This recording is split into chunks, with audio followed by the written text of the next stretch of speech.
What's up mga idol? Bali, ito nga pala yung mga gamit natin. Ayan.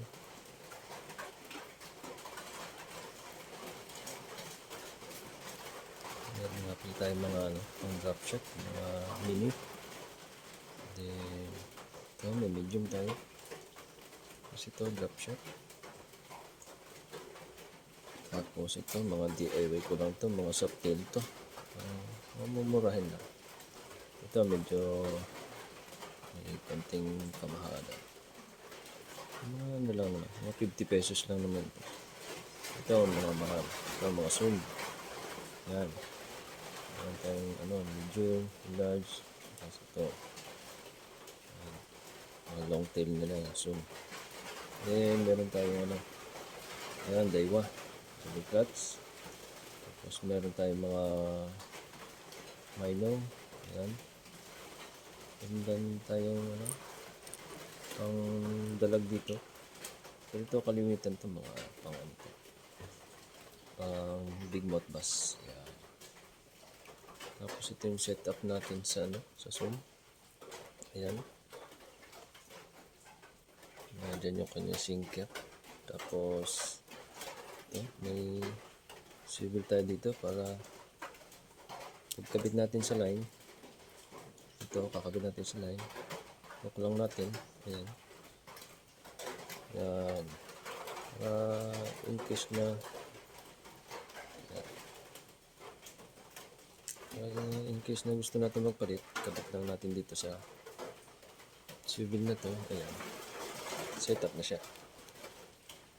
Para dito yan. Dito sa mga zoom na to. Tapos yun dyan sa mga mga double clutch. Ito. Direct lang siya dito. And then itong sa mga drop shot naman natin. Dito naman siya.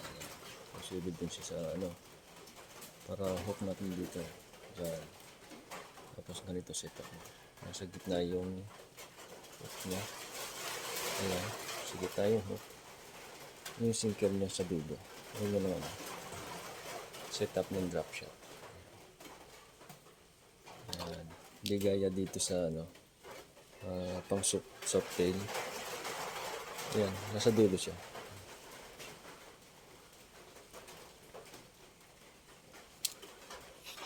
Tapos ito yung nga palang gamit ko na fishing rod.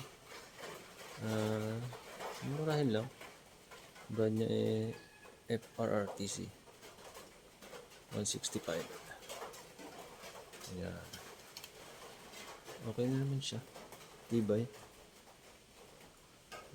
Hindi naman siya ganun ka lambot, hindi naman ganun ka tigas. Ano lang siya, medium. Tapos meron din tayo dito ultralight. Ayan. Ultra-rated tayo. Gamit natin to pang pang double clutch. Ayan. Tapos yan.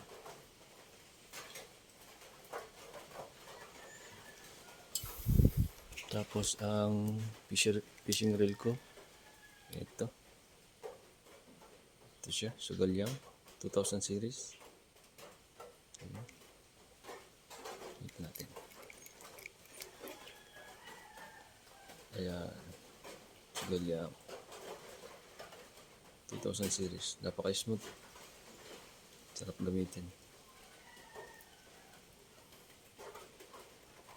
Ayan.